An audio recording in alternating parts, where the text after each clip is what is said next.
No küll on mõnus, kui ei pea suvekuudel ja ka varsti saabuvatel talvekuudel mõtlema kallitele energiaarvetele. Niisiis pane nüüd kõrva taha, mis räägib Sunergia.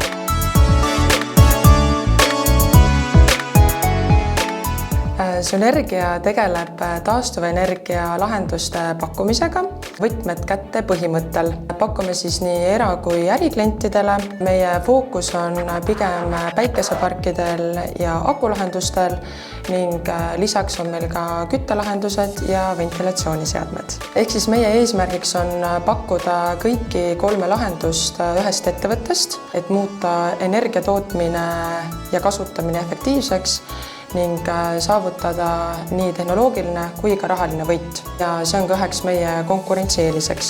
Meil on kontorid nii Eestis kui Lätis. Esindame ka mitmeid maailma suurtootjaid. Taastuvenergiasse investeering on tegelikult strateegiline otsus ning varsti ka päris tavapärane igas majapidamises või ärihoones. Järjest enam on fookuses keskkonnasäästlikkus ja taastuvenergia ning päikeseenergiale üleminek on üheks heaks võimaluseks asendada fossiilkütus taastuvenergiaga.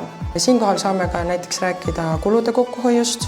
Kui hetkel on võrgutasude suurusjärk umbes 40% kogu energiatasudest, siis usume, et varsti ületavad võrgutasud energia enda tasusid. Pakume lahendusi nii era- kui äriklientidele, alates väga väikestest päikeseparkidest kuni suurte maaparkideni välja. Tootevalikus on näiteks lahendused, mis lubavad võrgukatkestuse puhul ettevõttel jätkata äritegevusega ning samas lubab eramajapidamisel kodud soojad ja valged hoida. Ja meie eesmärk on ennekõike parima tootlikkuse saavutamine, võttes arvesse muidugi ka hinna. Küttelahenduste osas pakume ennekõike eramutele ja väiksematele ettevõtetele suunatud lahendusi.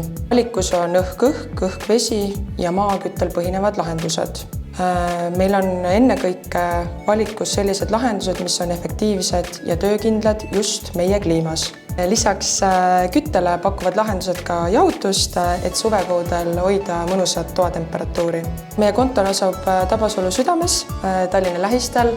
Lisaks on meie müügiosakond alati abiks aitama läbi telefoni või läbi e-maili.